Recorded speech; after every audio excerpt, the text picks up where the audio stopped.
incorporate is that we wear our devices.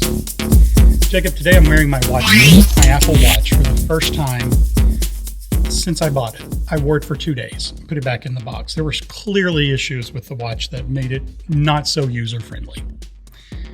Apple has addressed those. Yesterday, all of our developers, in fact, most of our whole company, watched the presentation of the Apple Developer Conference, the first 30 minutes or so, that talked about the operating system, the new operating system. I think it's called Watch OS3, which addressed a lot of those issues. And those are the things that we're going to talk about now. And this is for you as developers. It's also for anyone who's thinking about buying an Apple Watch and has not done it yet, but maybe thinking, we're waiting for the improvements to happen. Or maybe you are a business owner who is thinking about developing an app. We're going on flashcards today. We're trying to get the information out to you. They've improved the instant app launch. So now it's truly instant. When I click on the app on my watch, it comes right up. There was this huge delay. They talk about having different faces for different occasions, the ability to share your daily activities. So the launch time, if you look now, it's faster to find and launch your favorite apps, and they come up right away. You want to talk a little bit about this and what it means as developers? Yeah, so I will say, to get the full understanding, definitely go to the documentation and watch some of the videos Apple gives themselves. For the recap, though, essentially what they're doing is that they're taking the information, like let's say you are looking at the weather on your phone, and your phone has to, fetch the information and then display it on the phone. For your watch to do that, what it's doing now, and the way that it can make it immediate, is that it takes the most recent data from your phone and it kind of holds on to it for a certain amount of time in the background on the watch, so that when you want to switch to it, it'll refresh like once every hour, but once you switch to it, it'll have an immediate response time instead of calling back to the phone to then call to the server and do the whole process. Instead, it just has that it's like it's held on to a session of that information, and so it's immediate. You push the button and it loads instantly. On your phone, you certainly have the ability to push up from the bottom, and you have a little control center. We now have that, just like on iOS, we now have that on the Watch OS3. Reply options. This was one of my biggest frustrations, was that everything was several clicks away. And now we have the great ability to just instantly respond. And they've added something that I think is pretty cool, which is the ability to not have to grab your phone out and type, but actually scribble, and that's what they call it, on the phone. So here, as you can see, they scribbled Starbucks and pulled it up. They've also added the ability for fireworks and confetti. They've also made invisible ink. You can also send sketches and send your own heart rate. I know you've been reading a lot about the APIs in the last 24 hours and how we can now integrate these features into the apps that we're building. Anything to say about this? Well, I mean, on one hand, I do got to say, as a developer and looking at these new features, the scribble idea, I don't know if the video really showed. Yeah, I think it did. But being able to just, the thought process around making a mark and having it recognize something, and then once it's recognized, save it there, and then go to the next one, and being able to just scribble, I think is a brilliant idea. It's definitely an issue that I had with these watches beforehand. I can also imagine eventually being able to use the writing to integrate back into the phone, so that maybe you're drawing on your watch and it's drawing on the phone, something like that. I'm sure everyone else has great ideas too. We'd love to hear them. Watch faces. So from the developer standpoint, maybe this wasn't as sexy, but from a consumer's aspect, I like this. I like to see that there's now more options. Minnie Mouse, for example, now is on the phone with Mickey. And not only that, but you can match her outfits with the bands. Yep. We have a client called eBeacon. Their idea is so similar to this that we kind of took a breath when you could hear the silence in the room as we were playing the developers conference, and they heard this because you actually have a team of people working on this app and have been doing so for some time. Yep. And so their idea was pretty much from a mobile app that when someone gets in trouble, they can tap a button, or when there's a disaster that happens, they tap a button and it sends an alert out to their contacts. But also there's some other things that take place, such as notifying contacts, sending maps, doing a few other things that Apple didn't address. But we went from aghast to being very excited. Yep. Because at first we thought, Apple has stolen this idea, right? But then we went to, wait a minute, this is great, because now we can use some of this on the watch that we have on the phone. Yeah. So talk about this a little bit. And, SOS, by the way, is a function on your phone now that you can, I believe, tap your phone for 3 seconds or something like that, and the little 911 button will come up and make the call. Regardless of where you're at, it will call emergency services. Even if the number's not 911, it will send a message to your contact saying that you need help. It will notify emergency services, and it will send a location with a map of where you're at. Yeah. That's pretty much what SOS does, right? You want to... So yeah, the app we're working on right now has a lot to do with how Apple is achieving this right now. I think that one of my favorite ideas is the 3-2-1 idea, and to be able to sort of bring those two together and connect this logic with what we currently have could make what we currently have even better. And it wouldn't be a clash of interests. It would just be increasing the user experience. I think when we come to a place that we are working in tandem already before it was even launched, and now we see the possibility of pulling that and working with some of the projects that we already have. And that wasn't just true for this project.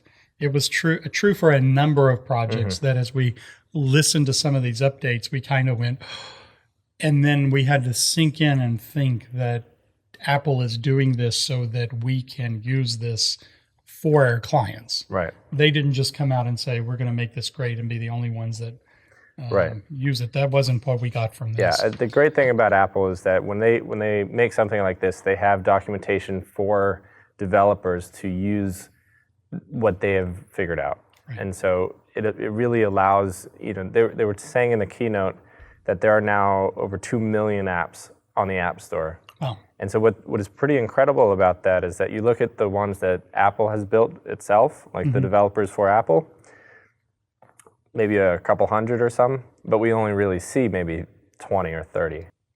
One of the things that I loved about watching this, by the way, it was the largest conference that Apple had ever had. One of the things that I really enjoyed watching about this was sitting there and realizing that Apple was making itself better the same way that we do. We launch an app, we launch a website, we launch a product. We go back and we say to the client, we've accomplished your idea and we've worked together to get this far. And almost always we're on the same page that more things need to be done to make it better, to improve the functionality, the user experience, to just make it better. Yep. And I feel like we saw that with Apple this time, and I enjoyed that. I don't mind now that I didn't like my watch in the beginning, and I'm excited to try the new release. When a client contacted us about an app that we believe will be huge, and it's a great idea. And I'm going to be very careful because I don't want to say too much about this. But it will work with the activity monitor in a way that probably people have not considered. So, and he was thinking about a lot of what we do here is product or software to hardware kind of integration. And he was thinking about what kind of hardware he could use to integrate with this type of activity. And I think Apple nailed it with this because part of his activity, part of his app will involve competition and communication and comparisons. And Apple did that here by allowing people to actually compete against each other's activities and ask our sales team when there's competition, people tend to do better with activity, right? Ask development, the same. You pair people up all the time to do the same kind of thing. You want to talk just for a second about? Yeah, so I think, again, this is another feature made by Apple that we can really take into a number of different ideas. The ability to share activity, I think, is truly incredible. We were right on the tail of Apple on almost every app we're working on with the release of the new OS3. We couldn't be more excited about this release. It totally fits with us perfectly. This is the one that made me warm and fuzzy. I liked the idea. We do a lot of, when we build a website, a mobile app, we think about user experience. We think about people who have disabilities, whether it's making sure that we have alternative tags to photos so that on a website so that screen readers can read them for visually impaired individuals. We're not forgetting people who have disabilities. In this case, they have addressed people who are in wheelchairs being able to still use the watch. And it was exciting to listen to the conference and learn about people who were using the watch, who were in a wheelchair, to be able to get the notifications right on their wrist without having to do a lot more movement to grab a phone, go to a computer. It's now even more exciting to learn that they have created a new algorithm. They've worked with some very big organizations to learn. They've really, I think, done this well. This screenshot here shows the different considerations of how people use a wheelchair. So it's not the same as me and you walking down the street. There are different motions that take place that they have to consider when you are in a wheelchair. And they really worked hard on this algorithm to make it something that I think benefits the world in a way that I had not even considered. Had you even thought about people in a wheelchair using an iPhone? I am embarrassed to say that I hadn't really thought about it. Well, I think a lot of times we think about our own experiences, and so, if you don't have people in a wheelchair in your immediate, or a scope client of concern, asking for one. Exactly, then it's hard to think about that. It makes me want to broaden our perspective when it comes to these. I know we do a lot here already, but the fact nobody here ever brought this to me or I ever thought about it is kind of embarrassing. Right. So I do want to really broaden our horizons when it comes to individuals who have disabilities. Really a great thing, though. It does the same kind of thing. It will telling you to stand up after you've been at your desk too long. It will tell you to roll, basically. Time to roll is, I think, what they call it. It's quiet your mind, relax your body, the Breathe app. And I'll play the video of how this kind of works. But it reminds you to take deep breaths and uses visuals. And if you don't want to use the visuals and you close your eyes, then the little tap that you feel on the back of your wrist when you're using the watch will keep you in sync of what you're of the breathing. Of the breathing. Yeah. Don't forget to breathe. And thinking about sort of a broader sort of life and what does it mean to have a watch on a person all the time? You're always connected. It is an extension of yourself, and in this case, you don't have to hold anything. It's just there. And so, more ideas thinking about what can you do in that kind of setting, what makes sense, what do you do naturally even without technology on your wrist, but then how could technology on your wrist benefit what you normally do either way? And I'm sure there's more ideas out there that we haven't thought about yet and that maybe Apple hasn't thought about. Maybe you'll think about them and bring them to us to build for you. Yeah, but I mean, it's all exciting. The idea is that you can do more on Mm-hmm. your watch. Some of the things, and this also ties into a couple clients that we have that are integrating hardware and software related to smart devices. Being able to control and manage your home. We have a client now, and I'm sure he wouldn't mind me talking about it Mm-hmm. because there's plenty of devices out there. We have a client coming on board that he's like me. He has smart devices throughout his home, but there's Mm-hmm. now 5 apps on my phone. There's Hue Lights, there's Philip, or there's Honeywell, there's I have 5 different. So it's Mm-hmm. faster now for me just to go and turn down the air conditioner on the wall, turn off the lights, and turn off the televisions and go to bed. Being able to have it all in one place Yep. on my wrist, becoming part of my life. I leave the house, the door's locked, the lights go off, the temperature changes. Mm-hmm. Being able to be at work and see the camera inside of my home with the touch of a button on my television in my office. Yep. Integrating my life with my watch and the devices, that's huge. Why don't you talk about pay within apps? I mean, you could reload your gift cards and and add time to a parking meter and all those kind of things. But why don't you talk a little bit about it? Yeah. So this is called Apple Pay, is what they have, and I know in the past before this release, a lot of developers have had issues with Apple Pay. When you look at Pay, when it comes to APIs and setting up Pay for clients and whatnot, for the most part, PayPal, Braintree, these have been the sort of the biggest as far as the easiest to develop, the most documentation. More people, more clients are requesting Apple Pay to be in their projects. And so having more documentation on Apple Pay and having Apple spend some more time to make it easier for developers to incorporate is something I'm definitely eager to look for, eager to sort of dive into the details and figure out sort of what have they changed, what have they done to make it easier to incorporate. And I'm excited to get started. I definitely know we have at least 1 or 2 clients that We can use this are one. requesting Apple Pay. Yeah.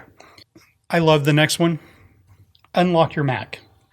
I'm wearing my watch. I sit down on my computer. I don't have to put in my password. What I love about all of this is that Apple has really looked at to each part of our life, whether it's home, whether it's being active outside, whether it's taking a breather and sort of trying to relax. They've built sort of standard default libraries to interact with your watch for your phone. And so every time they do this, they make an ability for developers to mimic and to change. Mm-hmm. And so these are their APIs essentially. And so, we look at up here we have control accessories, which is the HomeKit based APIs. We have the Apple Pay APIs, and we have the different Apple Watch display APIs. And there are more, right? This is just There's short list. a long list, and they're all visible on the Apple documentation. Mm-hmm. Of course, we had a couple of questions that came up through Twitter.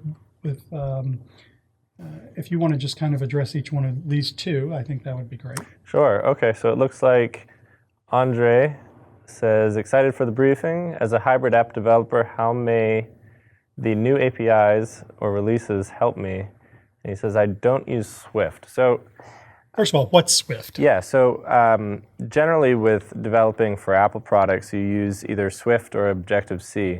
These are the languages that the application Xcode, which is for the most part where you develop for Apple programs, those are the 2 languages that are supported.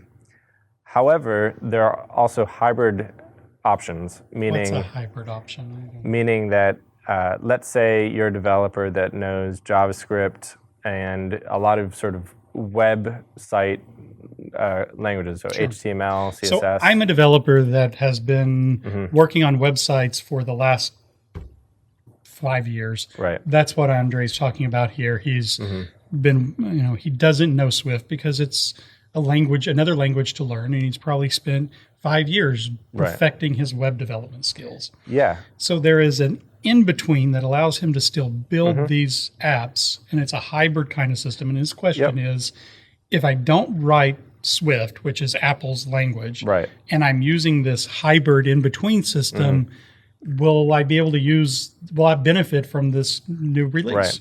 And so the cool thing is that you can actually take all of the releases that Apple has done, and there are, for many different hybrid programs, an ability to extend the library into using Objective-C within it. For the most part, all of these languages boil down to a common ancestor. And so essentially, get back to the language C and everything is available. Sure. We hire a lot of developers who just come to us with C only, right? And then we then we train them from there so that they're kind of working. You want to talk just a second about that? Yeah, so many of our developers have a computer science background and computer engineers, basically. Exactly. Yep. And so, a lot of these sort of simpler machine language options are there, and they are very similar across the board for different. But as you sort of get more to the more recent languages, for example, like Ruby or Python or whatnot, there are certain agreements that are made from a large group of developers for how to write code. Now, once you sort of get up to those pieces, they may be simpler to read, but they all still come from the same place. So if you need to move one from over here to over here, you can step back, go back to the sort of root language, and then sort of build up again. Sure. To bring this down to a workable scenario, we have a group of developers, of course, that are always coming in, new developers here. They are computer engineers that write C. It was amazing to me how quickly they picked up PHP, another development language, in order to work on a project that was due in a weekend. Yeah. I mean, they learned PHP in a few days because they had that strong background, and that's kind of what our company is. Right. Where we think is the strong background that gets us. We can teach someone a language. We want that strong background. The next one, it says Apple released quite a lot of info. What are your favorite features as developers? Yeah. Well, if it's for me, let's think about this. My favorite features. I definitely like the ability to scribble. I think that's probably one of my favorite features, where you can just make a mark and it saves it and then goes to the next one. I think that definitely unlocks a lot of. I know one issue with my competitor watch here is that when someone texts me, I see it and I love being able to see it. However, the only options I have for responding are talked into it, which there's some issues with that. But if I could just, scribble on it, then I think that would make it a lot easier for me to absolutely use it. For me, it's not necessarily a developer-related, and maybe that I'm not answering the question, but for me, it's a personal one. Being able to quickly respond to my messages. If anyone's been around me, my phone never stops. My text messages never stop. My notifications never stop. Being able to quickly respond and provide a response back in just a few clicks of a button, or just a click of a button, is not only important for me, but important for our team and our clients, where I can give that instant feedback that before I had to take the time to sit down and write something, or I can prioritize things a lot better. Colin, how about you? What is the feature that you like so far? I really like the rings, and that now we can compete Yeah. against our friends. I like the activity tracking a lot. I've gotten pretty into that recently just through my iPhone alone. Yeah, I haven't. I started it and I loved it, and then I think the competition side of it will make it better for me too. I think that's pretty much the end of this. So every week here at ISO Developers, we have This Week in Digital Development, and Jacob and I come together and we either discuss a project that we're working on and how it might benefit you, or we discuss something that we've learned, or maybe an event that happened here. It's not always development. Often it is. but it's regarding our industry. We might talk about how to better market a business using an online digital platform. We might talk about a conference that we've been to or that we've seen, new hardware, software, or we may address how to solve a particular problem that we've found. So we hope you will come back and join us again with This Week in Digital Development.